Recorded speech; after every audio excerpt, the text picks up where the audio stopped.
Here is a 40-year-old one-owner Atari 810 floppy disk drive. Used the 5 1/4 inch single-sided, single-density floppy disk, and then we got clever and figured out that you could flip them over and record on both sides.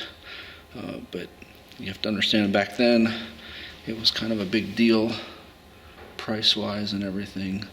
So you had to make do with what you could, and as a kid you didn't always have an unlimited supply of disk space, so you might have to improvise and whatever. Interestingly enough,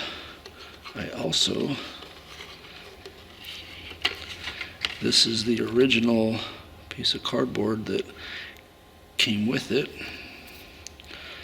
to keep the drive from bouncing around during transport, and I've kept it in there just because, it sits all the time and I don't want anything to shift around in there.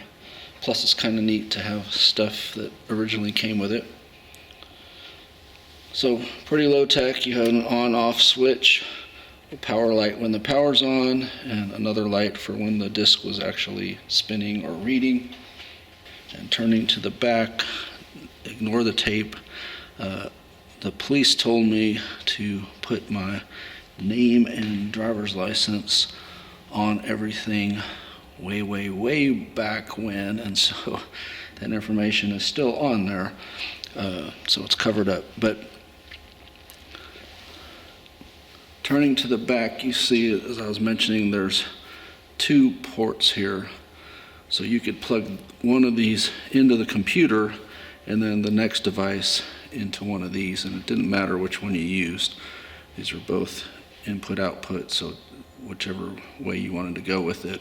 This is a nice feature over the 410 cassette tape, because you could have as many of these disk drives as you could hook up, at least up to 4.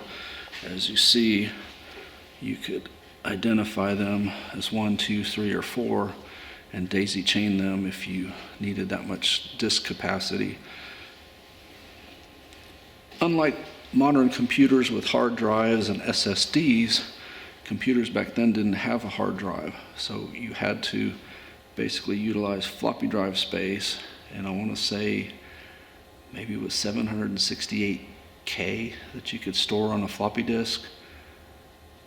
So times 4, you had basically 2,800 kilobytes that you could store if you needed that sort of setup for maybe you're running a bulletin board service or something similar to that. I don't think most people just using their computer for light programming, light gaming, whatever, ever needed anything more than 1 drive.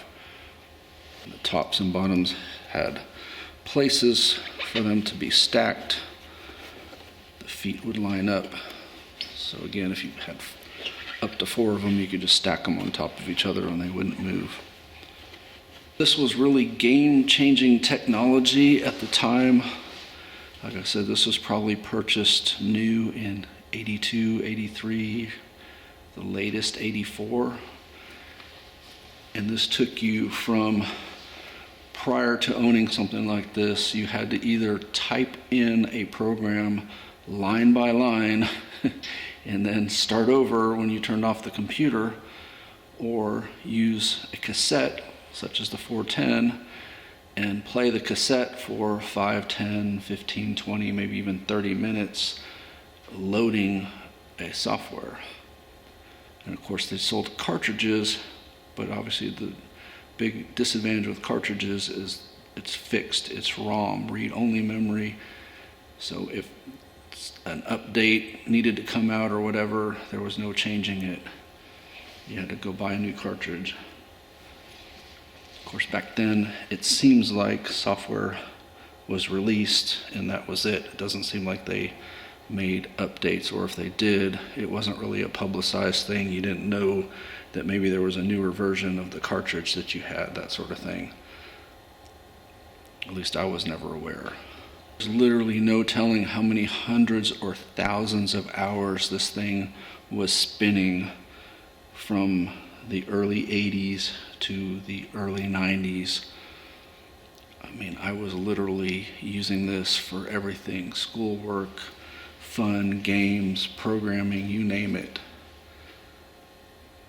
And I built up quite a library of discs, and most of them became two-sided discs, even though you had to pull the disc out, flip it upside down, and put it back in. Atari 810 floppy disk drive. It's at least 40 years old.